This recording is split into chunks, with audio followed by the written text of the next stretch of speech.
Hay un asunto importante que nos gustaría revisar respecto a este caso que tuvo la atención en Hermosilla, que vamos a seguir comentándolo hasta el final del programa, pero también tiene que ver con lo que tiene que ver con instituciones del Estado que estuvieron involucradas. Hubo funcionarios del Servicio de Impuestos Internos, uno que ayudó a hacer estas boletas, estas facturas que Facto trataba de meter por ahí para no cobrar y defraudar al fisco, y también la Tesorería General de la República.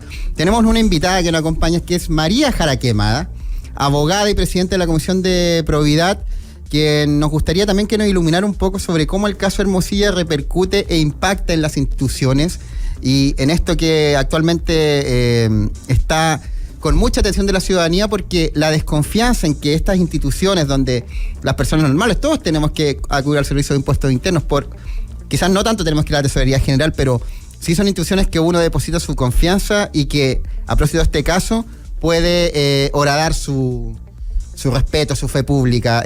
María, ¿cómo estás? Muy buenos días, bienvenida a Radio La Clave. Hola, muy buenos días, ¿cómo están? Muy bien, ¿y usted? Muy bien, por acá estamos empezando el día. Muy bien, me alegro. Oiga, nosotros acá le estamos contactando a propósito de que en este caso Hermosilla, Bullado, la noticia principal de varios días atrás y hoy también, tiene involucrado a Patricio Mejías Esparza, que es contador auditor y funcionario del Servicio de Impuestos Internos, quien enfrenta cargos por cohecho reiterado. Actualmente cumple arresto domiciliario total, según lo que decretó el tribunal. Y a partir de eso yo quiero preguntarle cuál es el impacto que tiene este caso en la transparencia y en la visión que se tiene las instituciones del Estado desde fuera. Yo creo que estamos recién viendo algunas como de las olas que está levantando este caso. Como bien ha dicho el ministro de Justicia, al parecer ese teléfono es una caja de Pandora, porque hemos visto cómo constantemente salen nuevas aristas o nuevas posibles aristas. De hecho, ayer o antes de ayer salían CIPER que efectivamente al parecer habrían algunos chats también con el ex fiscal Manuel Guerra respecto a algunas investigaciones en las cuales Hermosilla representaba a personas como el ex director general de la PDI y a otras que no representaba a personas, pero que igual trataba de obtener información. Entonces yo creo que cuesta todavía medir el impacto, pero efectivamente lo tiene, porque al final yo creo que lo que está detrás de todo este caso, y obviamente hay un tema penal que se está viendo en los tribunales y qué es lo que se puede demostrar y qué es lo que es delito y que no, etcétera, pero muestra que al final, al parecer, el soborno y el tráfico de influencia podrían ser una forma de actuar y de lograr en el fondo el éxito en los casos, o también de contar con información para personas cercanas y para influir en la toma de decisiones, que yo creo que claramente tiene que espantarnos, pero también tiene que preocuparnos, porque efectivamente si esa posibilidad existe, si es algo que no es tan complejo de hacer o cuán común puede ser, es algo que yo creo que en el fondo también tenemos que echarle una mirada y hay que estar constantemente revisando cuáles son en el fondo esas debilidades que tienen las instituciones para que este tipo de casos puedan ocurrir. Uno espera que efectivamente esto sea algo más bien excepcional, pero la verdad es que uno tampoco puede saberlo en muchas ocasiones, y yo creo que independiente de cuán ocurrente sea, que yo creo que es difícil de saber, tenemos que también ser muy conscientes que nosotros hace ya alrededor de 10 años tenemos una muy baja confianza en nuestras instituciones principales. El sistema judicial es uno de ellos que tiene una muy baja confianza. De hecho, en una encuesta, un estudio reciente que hizo la OCDE, la brecha más grande que tiene Chile en comparado con los otros países de la OCDE es en la confianza en el Poder Judicial. Y por lo tanto también, aunque no haya quizás más pruebas o más antecedentes de que esto sea algo generalizado, que yo espero y creo que no, igual las personas se quedan con esa percepción. Entonces yo creo que también tenemos que preocuparnos por eso, porque independiente de que no haya como antecedentes más concretos, hay una percepción ciudadana y una baja confianza muy alta, y eso también puede influir en el fondo en lo que ocurra y en el respeto a las instituciones para el futuro. Y esa baja confianza en las instituciones, María, también quiere decir que las chilenas y los chilenos estamos muy atentos a lo que está ocurriendo con este tipo de casos que marcan precedente respecto a, bueno, tú lo mencionabas, pero marcan un precedente o un antes y un después al final para poder aprender en lo que se venga y estar muy atentos a investigaciones. Sí, absolutamente. Y yo creo que también Mira, en general lo que se busca cuando tú tienes casos de corrupción como estos, se buscan dos cosas que es lo que en el fondo debiera pasar en países que funcionan bien. Uno es que debiera haber la investigación y la sanción a las personas responsables, pero segundo, también tienen que llevarse a cabo los ajustes institucionales ahí donde estamos viendo que hay fallas. Entonces, donde vemos que el sistema quizá es todavía opaco o es discrecional, que permite el tráfico de influencia, que permite la captura, etcétera, nosotros debiéramos también ahí, en el fondo, generar los cambios para que en el futuro eso pueda ocurrir, porque ahora estamos hablando de un abogado influyente de la plaza, como se le llama, una persona con contactos políticos en distintos sectores, con contactos económicos, etcétera. Pero el día de mañana podemos estar hablando del crimen organizado. Entonces, yo creo que no solo basta, y por eso los países que son exitosos en la lucha contra la corrupción, no solo basta con la persecución y la sanción a los responsables, que es imprescindible, pero también hacer los ajustes a la institucionalidad, porque muchas veces nosotros tenemos instituciones donde, no sé, por ejemplo, el sistema de nombramiento judicial ya tiene sus años y quizá no estaba diseñado con lo que hoy en día es la transparencia, es la rendición de cuentas, es la demanda de más participación ciudadana, que en el fondo hoy en día hay. Entonces yo creo que uno tiene que ir haciendo esos ajustes para efectivamente tratar de minimizar los riesgos de corrupción, porque impedir la corrupción del todo es imposible. Siempre hay alguien que va a tratar de darle la vuelta a la tuerca, que le va a pillar en el fondo por dónde se puede colar la influencia indebida, pero sí nosotros podemos dificultarla. Y eso es lo que yo creo que tenemos que hacer. María, Danilo Herrera por acá.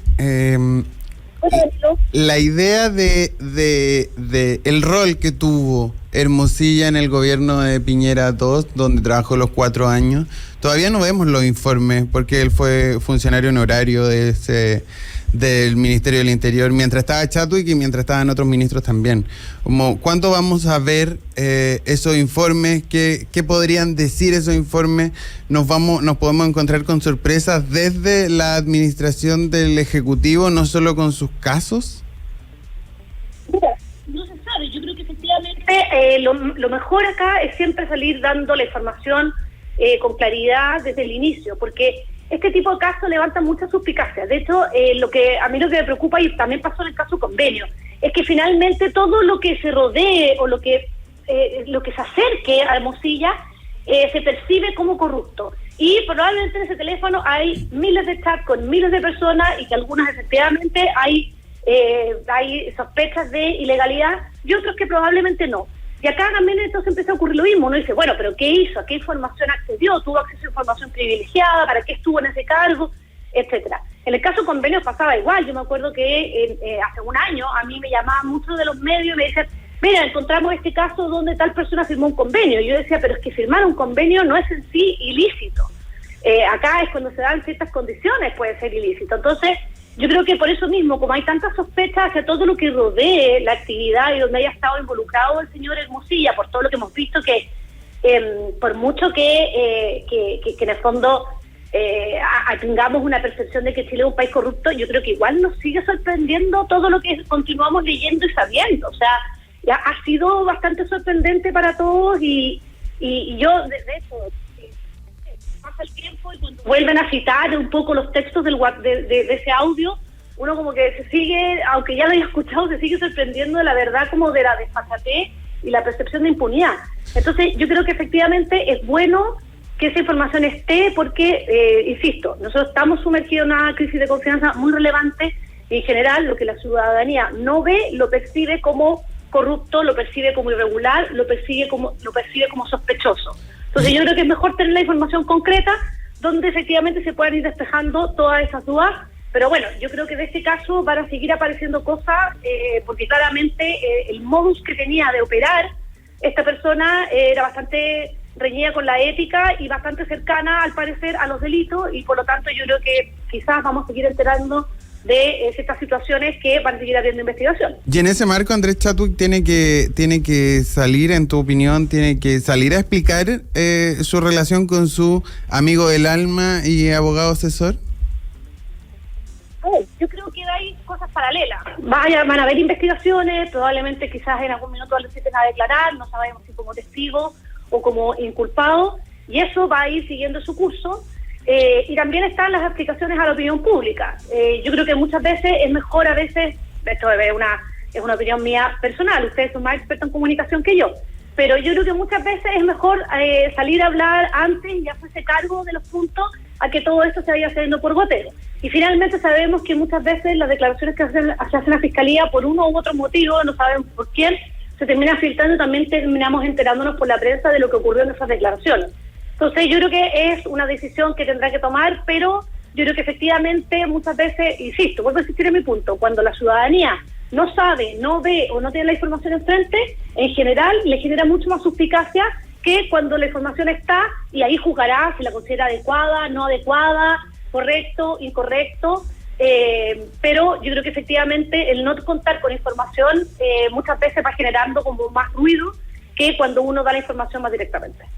María Jara Quemada, última pregunta, te agradecemos mucho el contacto con Radio La Clave. Hubo declaraciones del presidente de la CPC y del gran empresariado en general respecto a este caso de Hermosilla, donde plantean que no se debe a una falta de regulación, donde hablan que no se requieren más controles, que son otras las medidas que hay que tomar. ¿Usted lo ve así? ¿Cree que efectivamente no se necesita más regulación? Yo creo que el caso convenio, una de las conclusiones que sacamos es que efectivamente se requieren mucho mejores controles internos dentro del Estado, y yo creo que efectivamente siempre se pueden ir revisando y siempre se pueden ir modernizando los controles. De hecho, cuando las personas ya conocen muy bien cómo funcionan los controles es cuando pueden bypassarlos de una manera más sencilla. Entonces yo creo que siempre estos casos son oportunidades para modernizar la institucionalidad, y insisto en ese punto, yo creo que al revés, es muy relevante.